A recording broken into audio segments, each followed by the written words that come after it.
Agora no Jornal da Manhã nós vamos entrevistar o ministro do Supremo Tribunal Federal, Alexandre de Moraes, gentilmente atendendo a nossa Jovem Pan. Ministro, bom dia, obrigado sempre pela atenção.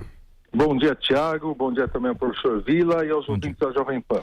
Ministro, primeiro falando sobre combate à violência, combate à criminalidade, propostas do senhor de combate ao crime estão em tramitação no Congresso junto com o pacote do ministro Sérgio Moro. O senhor também foi ministro da Justiça.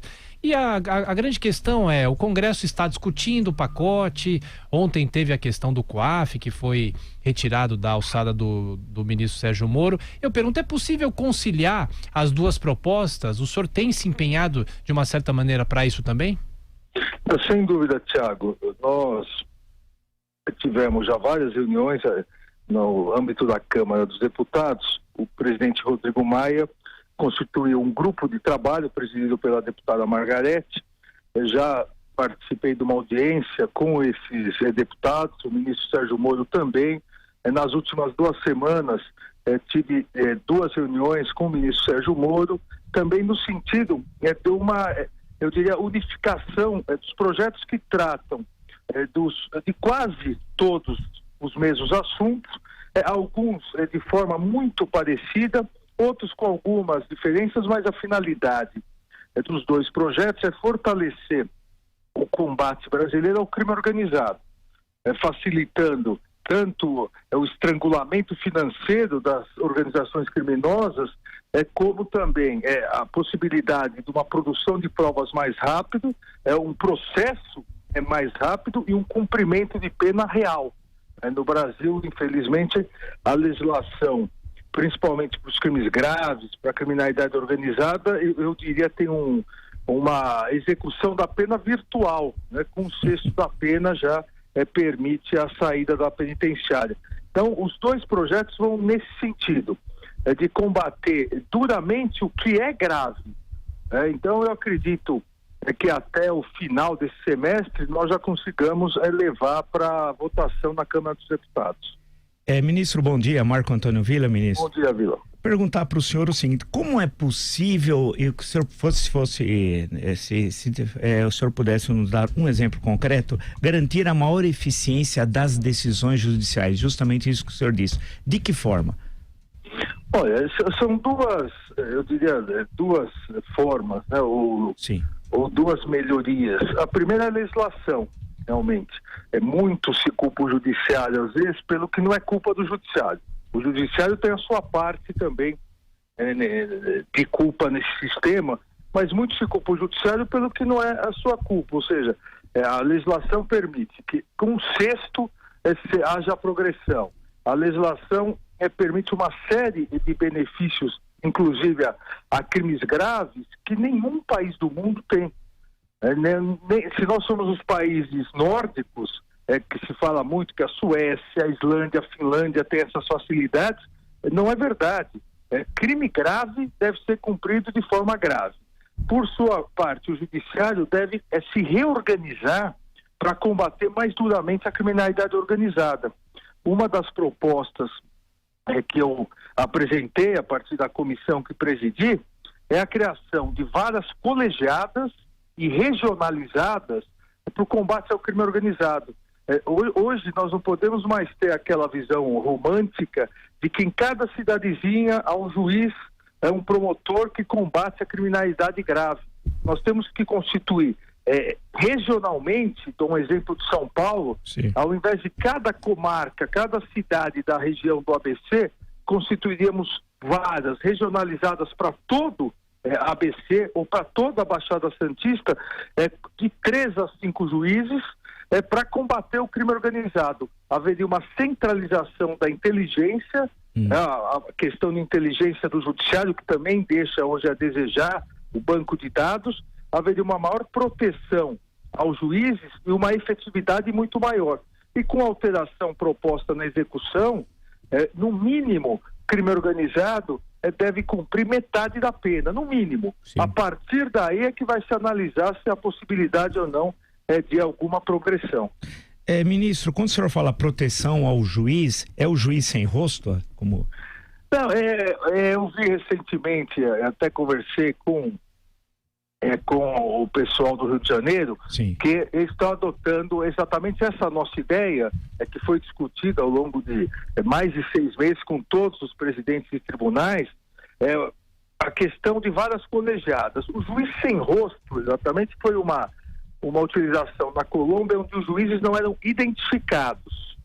Eles, de forma secreta, votavam, o tribunal sabia quem era, mas eles, propriamente, não eram identificados. Na verdade, não funcionou muito porque advogados, partes, acabam tendo acesso. A questão aqui é que, ao invés de um único juiz, você cria uma vara colegiada, que pode ser de 3 a 5 juízes, ou seja, você dilui a possibilidade de represálias.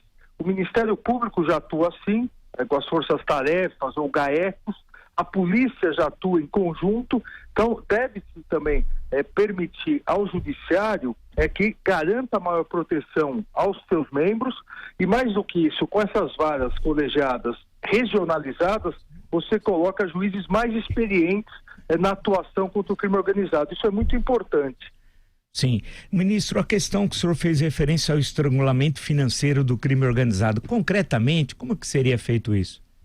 Há algumas previsões nos projetos. O primeiro é algo que os países mais, diríamos assim, adiantados já têm, que é uma previsão de uma cadeia de provas. Isso foi uma proposta legislativa que nós adotamos a partir de reuniões com os peritos, com a associação de peritos, que possibilita, desde o início até o final, a sequência de atos bem registrados, para que nós possamos verificar aonde saiu o dinheiro, aonde foi o dinheiro, quais imóveis esse dinheiro comprou, quais as passagens para o exterior, independentemente de já ter iniciado a investigação. Eu dou um exemplo, Vila. Sim. Nós tivemos, acho que há 2 anos atrás, talvez um pouco mais até, nós tivemos 2 homicídios na Grande Fortaleza, onde pessoas ligadas à criminalidade organizada acabaram se matando em virtude de ter descoberto que um deles havia desviado dinheiro e comprado uma série de imóveis na região, mais de 30 imóveis em nome das famílias dos criminosos. E a justiça, a polícia não sabia disso.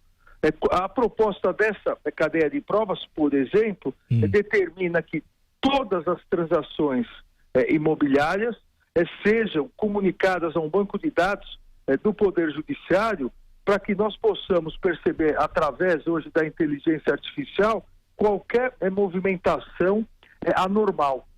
Isso passou a ser feito, e o Tiago citou a questão do COAF, isso passará a ser feito agora também por parte do COAF. É uma legislação já que tem 3 anos, que foi aprovada inclusive na época que eu era ministro da Justiça, para possibilitar que todas as transações financeiras anômalas possam ser já diagnosticadas, para que, indo na fonte, você consiga fazer o caminho retroativo até chegar ao criminoso.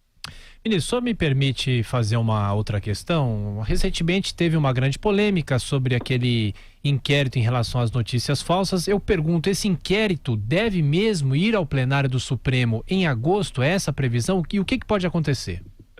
Veja, a questão, o inquérito não vai ao plenário.